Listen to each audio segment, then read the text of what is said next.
Hi everyone, this is Dr. Yu. I am so happy to see you, even if it's through a little box online. I teach an elective here. I teach digital information technology during 4th and 5th period classes, or periods. And then also computer science discoveries during 6th, and I co-advise journalism with Ms. Blue during 3rd period. So welcome to my digital classroom. I'm excited that you're here. So I figured for today's presentation, I would sort of give you a little tour of what your students can expect to see in Canvas when they log in. If you have any questions, my email is yuc@leonschools.net, and I'm happy to hear from you. Okay, so here we go. So here on our screen we have, like every time a student logs into a class, I have them do a few things. First is a warm-up exercise so that they can kind of get into the swing of things and so just sort of settle into the routine of what our class does. So in the mornings they come in, they log into Zoom, and I ask them to turn their cameras off and then go over to Canvas and log in, and you'll see that there are recent announcements up at the top of the page. At the top of the page, every single morning, depending on what class period you have, because I have 4th and 5th periods on different days, they'll see today's date and whether or not it's a purple or a white day, and they click on one of the items here, and then they follow the instructions. So yesterday for purple day, their warm-up was to get a notebook for the class. If they didn't already have one, I would provide one for them, and if they do need one, let me know, I can get you one. And inside the notebook, they were writing down a certain set of tasks. Sometimes when they click on the announcement, they have to go to a website and read an article and write a response to it, or I ask them a question and have them post a reply to it in this particular thread. We've had them doing typing tests and stuff before, and practice typing and typing races.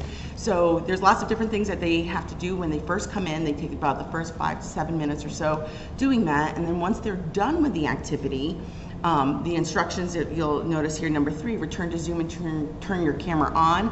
That's where I wait until they are done, and I'm answering questions for students who have finished early or what have you. And then when they come in, they turn their cameras on so I can greet them when they come in the room, just like they would when they're in my classroom. So they come in, they turn their cameras on, I check them off for attendance because I have to make eye contact with students when they come in for class, and then we get started. There are times where I have them have their cameras on and have them turn their cameras off, or just use the text function in the chat to respond back to me when I ask questions. So there's lots of different ways that your student can interact as they feel comfortable. So they come into Zoom, and I usually have, like, alongside the announcements, I most of the time either have a slide that's up and running that has the agenda of what we're going to be covering that day, and then also different activities that they'll do independently as well as together as a group. I have all of my students logging into Zoom when we are in class, because we are one class community even if we're not physically in the same room together. So that's been my ardent belief, and something that I've been trying to foster. When we do smaller group activities in breakout rooms, I have our students who are both face-to-face as well as digital meet together and communicate with each other and interact with each other that way as well. Because at some point, it would be nice if we were all back together again, and I want them to be familiar with each other at the very least. So on our page here, let me move this aside just a little bit. We have the different menu items for our class over here. All of the content that they have available to them is located in what's called the modules. The most recent module, or the one that we're working on, is always at the top of the page. So when they click on modules, they can come down here, take a look at the week. They'll see information about week 4 warm-ups and what that means. And for warm-ups, what I do is that I will randomly choose 1 or 2 days and grade those, and that's what goes into Canvas and Focus. So every week they have typing lessons. If you've ever taken a typing class as a student yourself, one of the things that, one of the most practical skills that our students can have is to learn how to communicate effectively and quickly. And so using a standard size keyboard is what my aim to do, is to help their hands memorize the layout of the keyboard so that they can get their thoughts out as quickly as possible onto the screen or onto a document. So every week, every Sunday night, we have a set of lessons due. We use a program called Typing Club, which has a lot of different games and some lessons and stuff, and it shows you where your fingers need to go. And we talk about that in class, and we practice that a lot. So sometimes, some weeks they'll have like 14 lessons or so. Some weeks there's one week coming up ahead that they may have something like 50 lessons, but those lessons go by super quick. Like one lesson might consist of one sentence to type. As the semester and the year goes on, they're going to get quicker. They're going to get quicker, they're going to get faster, and they're going to get more comfortable with the keyboard. So then the other thing that we are doing besides the classwork stuff over here is what I have, the computing history unit. That's the unit that we are currently working on. So everything that they need, they can access here. So for instance, the slides over here leads directly to my OneDrive that has the slides for this particular class available, and I usually add on to that. So this link is the best link to get because it refreshes when I update it. I also put a video lecture, I say lecture loosely, but a video discussion of what those slides are, so they're not completely lost by what I'm saying or just by reading the slides. I have what's called a unit organizer, or for here, Module 2 Computing History Organizer, where I list down the important things that I think that they need to keep track of and remember, and they turn that in for a grade at the end of the unit. There's some videos that the students are going to be watching, computing history videos, that sort of show students like what some of the things from the past in this particular unit, like the old school computers, like from the 1950s and 1960s.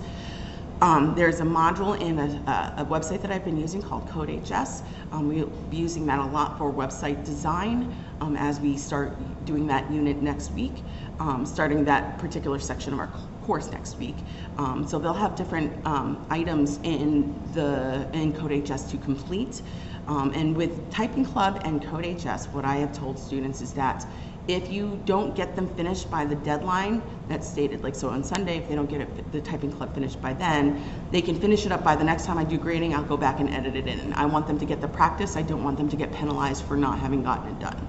So I want them to make sure that they get it done before the end of the 9 weeks. Ideally, how I've paced it along is hopefully in small enough chunks where they're not going to feel overwhelmed. So I really need everybody to stay on track and ready to go. And so basically everything that you need is going to be in the module section. You can check your grades by clicking the grade section over here, where you can see the assignments that you have been, the students have been assigned when they were due, whether they were turned in on time or late or what have you. The discussion section, there's a section in there.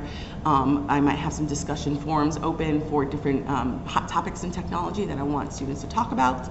Office 365 is a link to their OneDrive account, so we've already set up and established that. If for whatever reason they get into a new computer, they're going to probably need to reestablish that again, but I'll show them how to do that as we go along. I have a virtual office here where if they click on this, they can ask questions that sort of pertain to the entire class, like if they weren't sure about, hey, when was, or how do I do this particular part of the assignment, I'll answer it there in hopes that somebody else who had that question as well can benefit from that answer. And then some bookmark links of those places that we commonly go to. I will say that for Typing Club and CodeHS, your students should have an email in their inbox from me, a personalized one that has your username and password in it. And if they have any questions about that, they can definitely come and see me and I can help them with that. There's a link back to ClassLink if they need to go there. And then Zoom, if they click on the Zoom link there, they get to find their period, either 4th or 5th period, and then join the class.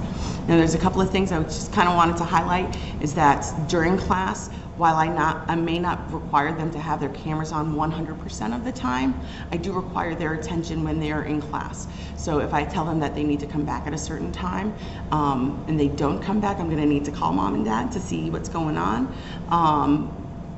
So to make sure that you are keeping on track, students and parents. They're doing great. Okay, this has been a crazy time. I am a mom of 3. I have one that just finished middle school. I have one that's just starting middle school, and I have one that's who's in 2nd grade right now. I know that this is a crazy time. Nobody ever wanted to have school the way it's set up. I feel like we're making the best of a situation that we can't necessarily control. But I have absolute faith in your students' ability. They would not have been placed in this class if they didn't have the requirements and the know-how to do it, and the ability to do it, and the desire to do it. So I am here in any way to assist as I can. Like I said, I'm a mom to 3, so I understand if things can get overwhelming. I am always I welcome your email and contact if you want to talk. I'm available before and after school. This year, during the first block of every day, I actually don't have a class to teach, so that I can assist students and faculty with their transition to Canvas and sort of troubleshoot issues as we go along. So if you know that your student is having an issue with submitting an assignment or navigating Canvas, or just needs some one-on-one time, let me know, and I can pull them out of their first or second period class for 15-20 minutes, catch them up, and then send them on their way. So let me see, I think that might cover the entirety of our class over here. A few other things, let's see.